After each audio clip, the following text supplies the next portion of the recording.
নমস্কার বন্ধুরা, ছোটোখাটো রান্নাঘরে আপনাদের স্বাগত।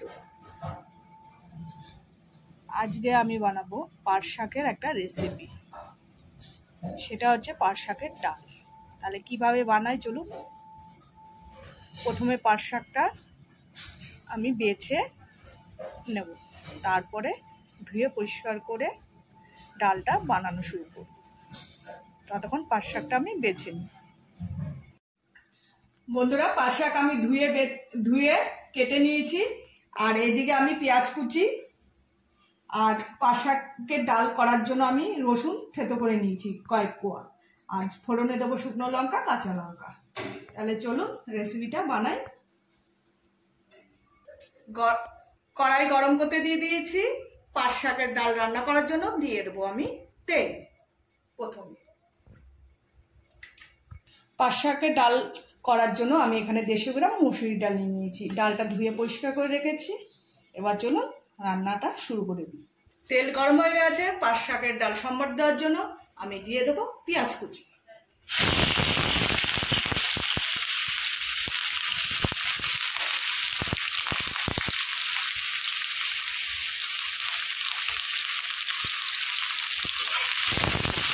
পেঁয়াজ কুচিটা দিয়ে হালকা আগে আমি পেঁয়াজটা ভেজে নেব।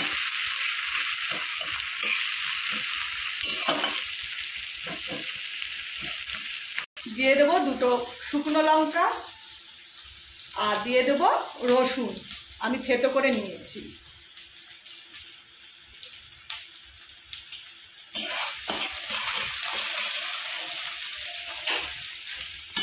এই ডালটা পুরো এক সম্বার করে রান্না করলে খুবই টেস্টি হয় পাট শাকের ডাল।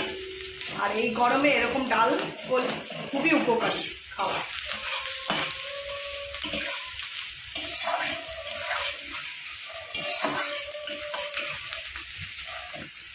এবার দিয়ে দেবো কালো জিরে।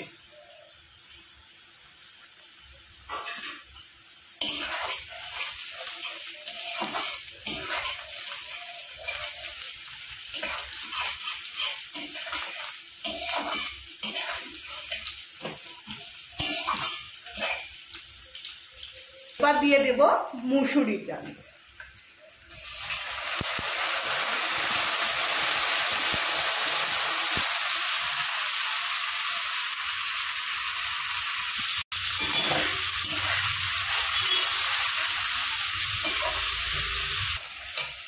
ডালটা আমি হালকা ভেজে নিয়েছি। এবার দিয়ে দেব পরিমাণ মতো জল।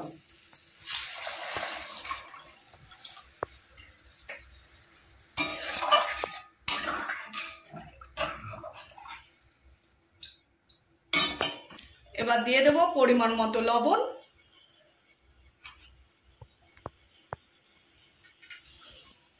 আর দিয়ে দেব পরিমাণ মতো হলুদ।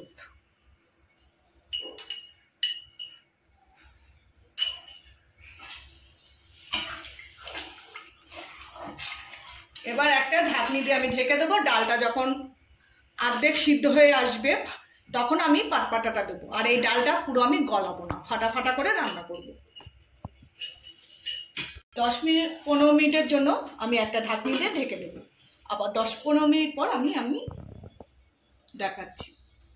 15-20 মিনিট পর আবার চলে এসেছি। এবার ঢাকনিটা তুলে দেখে নেব ডালটা কতটা ফুটে এসছে। ডাল প্রায় ফুটে এসছে, দেখুন ফাটা ফাটা হয়ে গেছে। এরকমই আমি ডাল রাখবো, বেশি ডাল গলাবো না। এবার আমি দিয়ে দেবো পাটপাতা।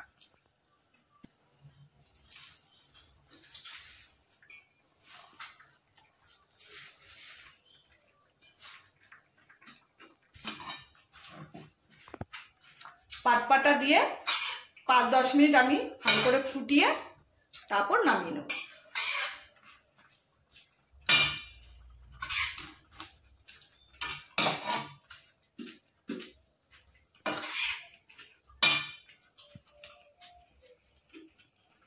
বন্ধুরা, এবার ঢাকনিটা তুলে দেখে নেব।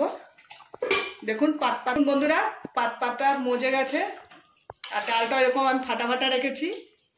ডাল আমার হয়ে এসছে। এবার নামানোর আগে আমি দিয়ে দেবো কয়েকটা চিরা কাঁচা লঙ্কা।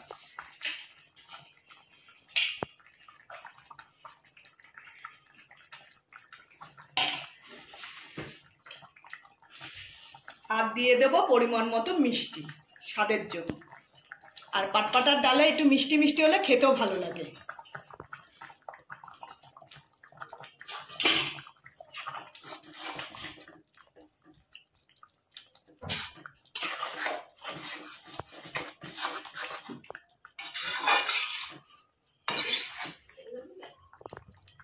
এবার নামিয়ে নেবো, গ্যাসের ওভেন বন্ধ করে নামিয়ে নেবো। বন্ধুরা, এই হচ্ছে আজকের আমার পাটপাটা ডালের রেসিপি। দেখুন কত সুন্দর। আমি বলেছি ডালটা ঘন ঘন করবো, ফাটা ফাটা করবো, পুরো ঘন ঘন এরকম ফাটা ফাটাই করেছি। আর এরকম ডাল হলে এক থালা গরম গরম ভাত খাওয়া হয়ে যায়। আর গরমের দিনে খুবই উপকারী এই ডাল। যদি রেসিপিটা ভালো লেগে থাকে একটা লাইক কমেন্ট শেয়ার করে দেবেন, আর অতি অবশ্যই কমেন্টে জানাবেন ডালটা কীরকম হয়েছে। আর একবার ট্রাই করে আপনারা দেখবেন। লাইক কমেন্ট শেয়ার আর চ্যানেলটি সাবস্ক্রাইব করে দেবেন। নমস্কার।